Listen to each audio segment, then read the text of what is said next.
So in 2018, we witnessed two new Equestria Girls specials, Forgotten Friendship and Roller Coaster of Friendship. Rather than doing a separate video for each of them, I'm going to review and compare them both in this video. Let's get started. First, let me mention the outfits. I'm liking these new costume designs, as they feel a little bit more personalized now, instead of just giving everyone a skirt and knee-high boots. Some of them feel a little overly elaborate and intricate, I suppose, but hey, they work. And speaking of new outfits, Forgotten Friendship also gives us a beach scene, complete with swimsuits. And I wanted to ask, are there any real swimsuits that are this fancy? You seem rather over the top for swimsuits. I mean, I guess it's possible that Rarity made all of them for her friends. They certainly look like the kind of thing she'd make. But later on we see that Trixie also has a highly elaborate swim costume, and I'm not entirely certain Rarity would be willing to make one for her.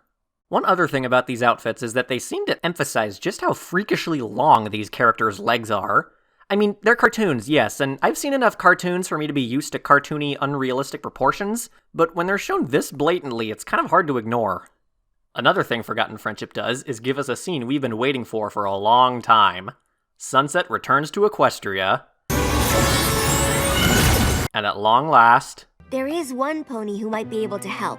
Canonically, reunites. I mean that I come before you a changed pony, humbly asking for forgiveness, guidance, and knowledge. With Celestia!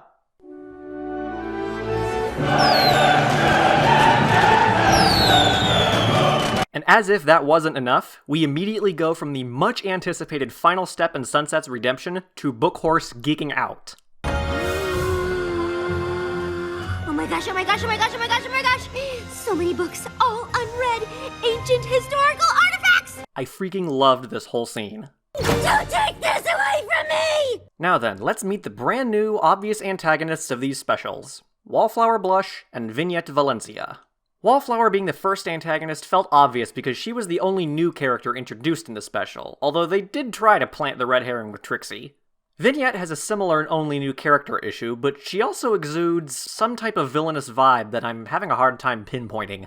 Honestly, I wonder what it'd be like if they actually pulled a bait and switch and didn't make the new character the villain. In my opinion, Wallflower was a little mean, but ultimately pitiable.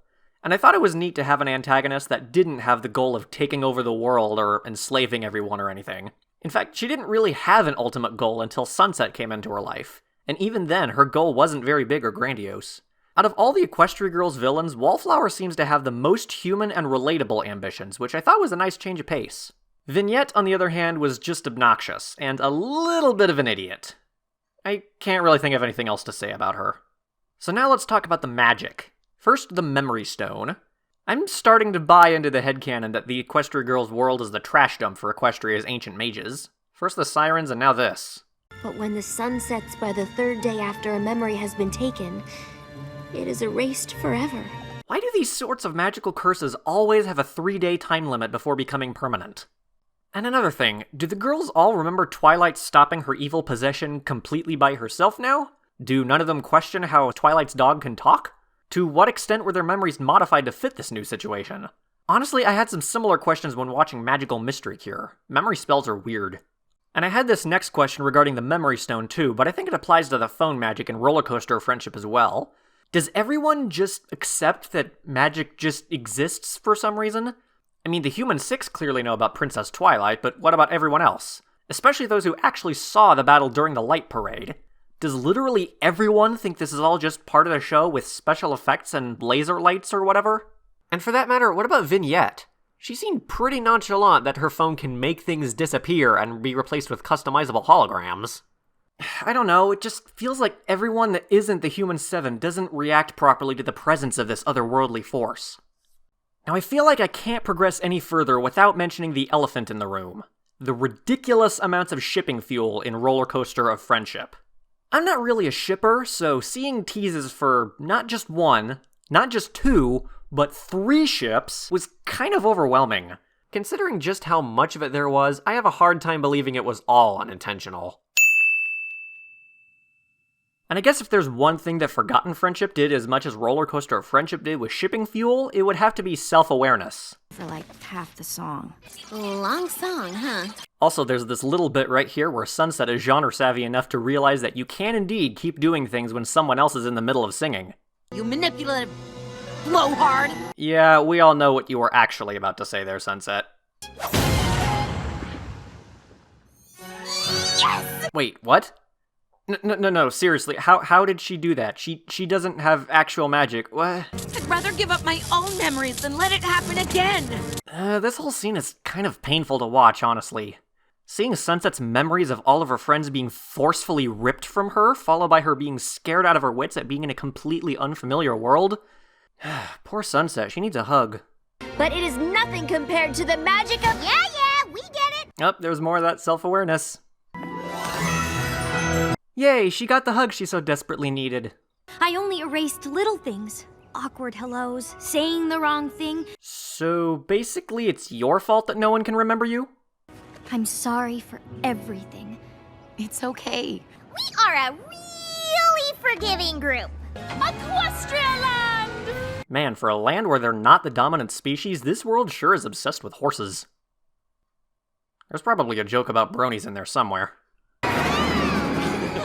Oh, hey look, it's Indigo Zap. She's not dead. Step right up, don't be shy. Ugh. Really, y'all? Okay, yes, this bit was kind of funny, but there are two issues with it. First, I would have assumed that someone outside the room would have heard them by now and been concerned enough to check on them.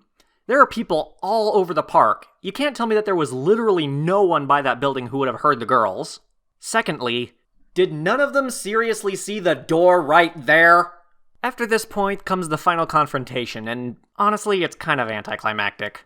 The girls all pony up, give the traditional friendship is magic speech to the villain, and then they use their powers to destroy her phone.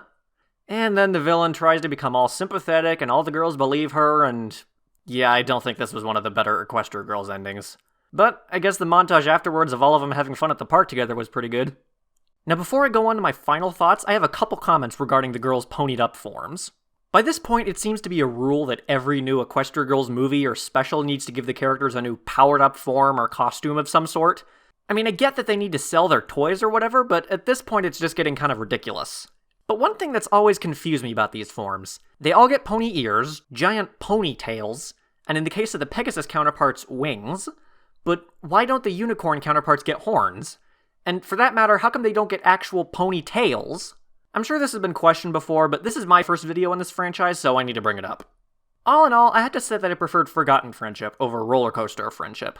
While Roller Coaster did have some nice characterization and interactions, and a lot of shipping fuel for those who are into that, it just felt too— I don't know, what's a good antonym for having high stakes? Low stakes, maybe? Low risk? Let's go with low risk. It felt too low risk. And the antagonist seemed pretty flat, and the whole thing was too anticlimactic. Whereas with Forgotten Friendship, the stakes felt higher, we got an antagonist who was easier to empathize with, and we got some nice wish fulfillment that I think wasn't too overt. Alright, now that I finally finished this video, I've got quite a backlog of videos I want to get out, so I better get cracking on those. See y'all later.